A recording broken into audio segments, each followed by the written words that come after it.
Hello students, welcome to Sri Vardhaman Vidyalaya online education. So today we will see the part 3 of an chapter 10, light, reflection and refraction. So in this part we are going to discuss about the principal focus and focal length, and we can see how we can find out the focal length of an concave mirror, and we can see an ray diagram of an concave mirror and convex mirror. Before discussing this, in a previous part, we have seen about the focal length. So, in this one, how we can find out the focal length? You know that is an in concave mirror, the ray of an light from an sun, it will be fall on the concave mirror. So, what happens? After reflecting, it will be converged at a particular point. So, that point we are calling as an what? Principal focus. So the distance between the principal focus and the pole, that we are calling as a focal length. Now you can see the what is will be the nature of an image.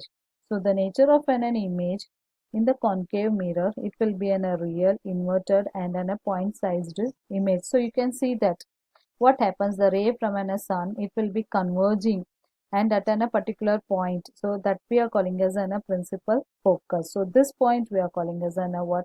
That is a principal focus.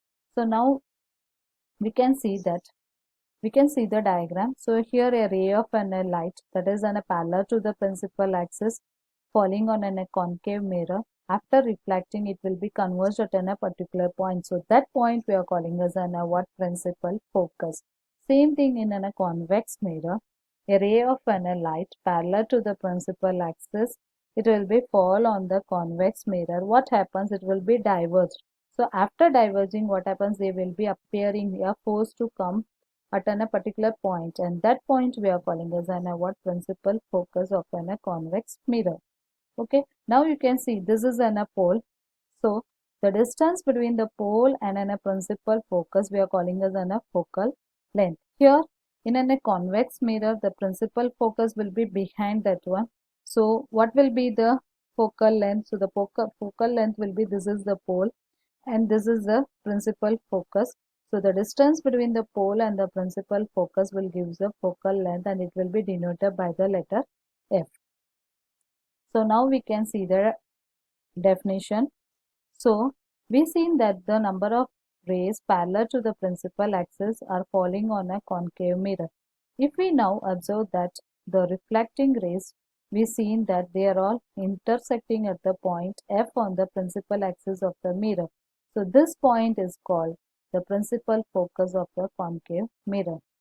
While in the case of convex mirror, the rays get reflected at the refracting surface of the mirror, and this reflected rays appears to come from a point F on the principal axis, and this point is called principal focus of convex mirror. So what will be the focal length? What will be the focal length? So the distance between the pole and the principal focus of a spherical mirror is called focal length, and it is represented by the letter F.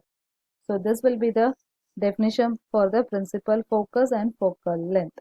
So there is a relationship between the radius of curvature R and the focal length F of a spherical mirror, and it is given by R is equal to 2F, which means that the principal focus of a spherical mirror lies midway between the pole and the center of the curvature.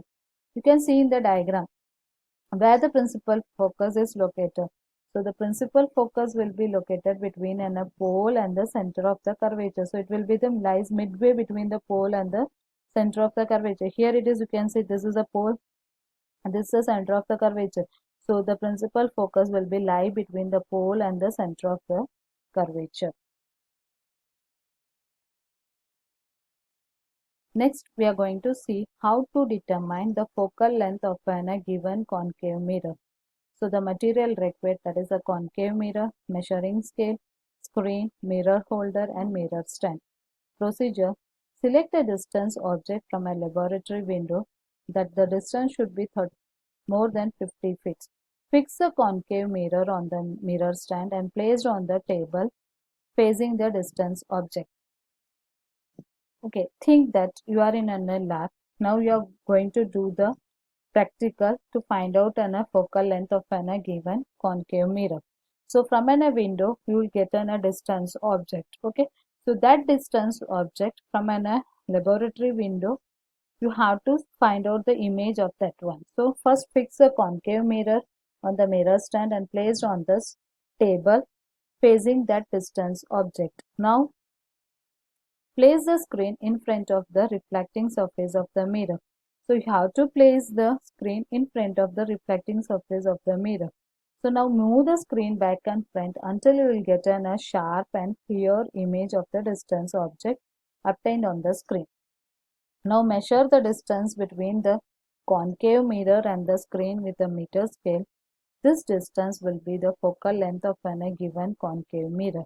So record the focal length, repeat the above procedure twice and record the reading. Take 3 reading and calculate the average focal length. Now you can see the diagram. So consider this is a distance object. So the ray from the distance object, it will be fall on the concave mirror. So the concave mirror will be placed in a mirror stand. Okay.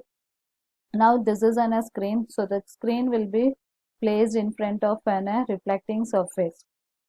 Now you have to adjust the screen back and front until you will get a clear and a sharp image. So after getting this, now you have to find out the distance between the screen and the concave mirror, and this distance it will give a focal length. So just you have to repeat this experiment for twice, then you will get an average focal length of a concave mirror. So like this you can find out the focal length of a concave mirror. Next, the image formed by the spherical mirror. So in your book it is given activity 10.3 to locate the image formed by a concave mirror for the different position of the object. Procedure: take a concave mirror, find out its approximately focal length in the way we described in the activity 10.2. So we have described before how we can find out the focal length of a concave mirror. So first you have to find out the focal length of the concave mirror. So note down the value of the focal length. Now mark a straight line on a table with a chalk. So you have to draw a line on the table with a chalk straight line and place the concave mirror on a stand and place the stand over the line such that the pole of the mirror lie over the line. So you have to place the stand in such a way that the pole of the mirror will be lie on the line. Draw with a chalk 2 more straight line parallel to the previous line such that the distance between any two successive line is equal to the focal length of the mirror. So just now you have to draw another 2 more lines parallel to the previous line, so that what happens, the distance between two successive line will be equal to the focal length that you have find out. So this line will now corresponds to the position of the points F, P and C. So P is a principal focus and P is F is a focus and C is a center of a curvature. Now keep a bright object just like a burning candle at the position far beyond the C. C is the center of the curvature. Place a paper screen and move it in front of the mirror till you obtain a sharp bright image of the candle flame on. So this line will now corresponds to the position of a point P, that is a pole, F is the principal focus and C is the center of the curvature. Now keep a bright object saying a burning candle at a position far beyond the C, that is center of the curvature. So place on a paper screen and move it in front of the mirror till you obtain a sharp bright image of the candle flame on it.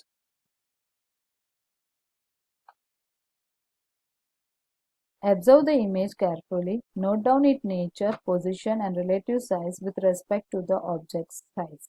Now repeat the activity by placing the candle just beyond C, at C, between F and C, at F, between P and F. So in one of the case, you may not get the image on the screen. Identify the position of the object in such a case. Where would you look to observe the image of that object? So this is the tabular column. How we have find out the different, we have changed the position of the object and we get a position of an image as well as the nature of the image. So first one, when we placed an object at infinity, we get an image at the principal focus, and the nature of the image is highly diminished and point sized. So and nature will be real and inverted. Now the object is at beyond the center of the curvature and the image formed will be between F and C, and the size will be the diminished and the nature will be the real and inverted. Now we are going to place an object at the center of the curvature, and the image is also at the center and it is of a same size and the nature is real and inverted. Now between F and C, we are getting the image beyond C and it is enlarged and we are getting a nature is real and inverted. So now the position of an object is at focus and the image is at infinity and size of an image is highly enlarged. This is also real and inverted. Now we are placing an object between P and F. So here you can see that the position of the image is beyond the mirror and it is enlarged, it is virtual and erect. So we have already discussed what is virtual and what is erect. So in this case we are getting only the image is beyond the mirror. So this will be how we can change the position of an object. We'll get in a different position of an image, nature of the image and size of the image. Next, the representation of the image formed by the spherical mirror using ray diagram. So we can also study the formation of the image by the spherical mirror by drawing ray diagram. So consider an extended object of infinity sized placed in front of the spherical mirror. Each small position of an extended object acts like a point source. An infinite number of the rays originated from each of these points. To construct the ray diagram, in order to locate the image of the object and attribute a large number of rays emitting from a point could be considered. However, it is more convenient to consider only two rays for the sake of clarity of the ray diagram. So these rays are so chosen that it is easy to know their direction after the reflection from the mirror. So the intersection of at least two reflector rays gives the position of the image of the point object, and any one of the following rays can be considered for locating the image. So how we can find, we can use a ray diagram. So there is four rules. So we can use any two ray diagram for finding out the nature of an image. So first, the rule number one. So the rule for obtaining image formed by the spherical mirror. Rule number one, a ray of light which is parallel to the principal axis of the mirror passes through its focus after reflection from the mirror in the case of concave mirror, or appear to diverge from the principal focus in the case of convex mirror. Now you can see the diagram. So a ray of light. So this is the principal axis. So the ray of light parallel to the principal axis of the mirror, it will be passes through the principal focus. So what happens after reflection? These rays will be passes through the principal focus in the case of concave mirror.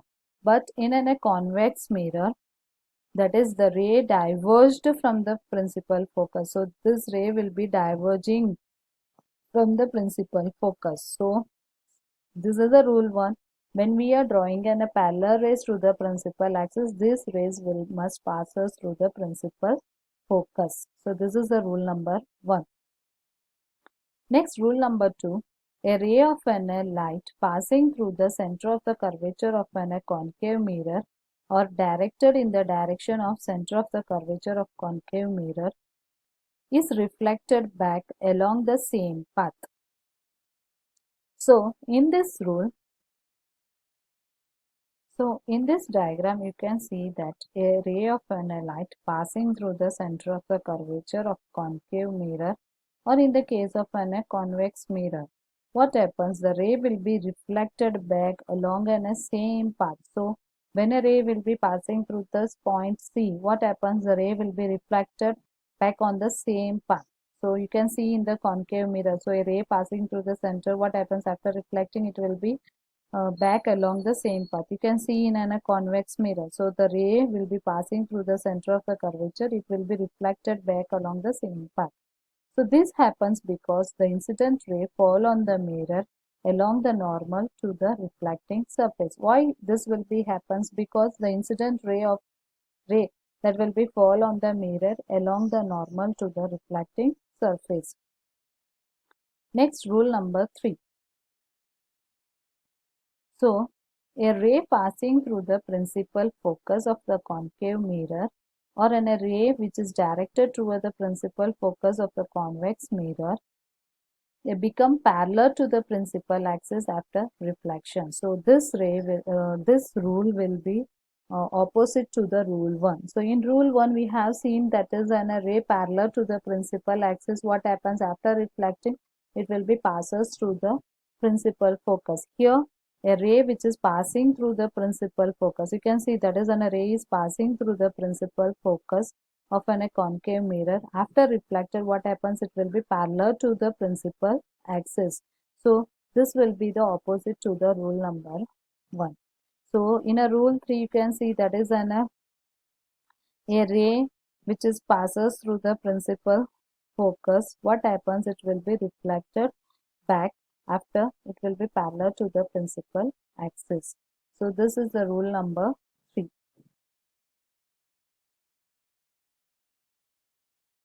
Next, rule number 4. So a ray incident obliquely means it is an you can say that is an slanting position, okay, a sloping position. So if a ray incident ray is in a slanting position or sloping position to the principal axis toward a point P, that is on a pole of the mirror on the concave mirror or convex mirror, is reflected samely obliquely. So it will be in a same point.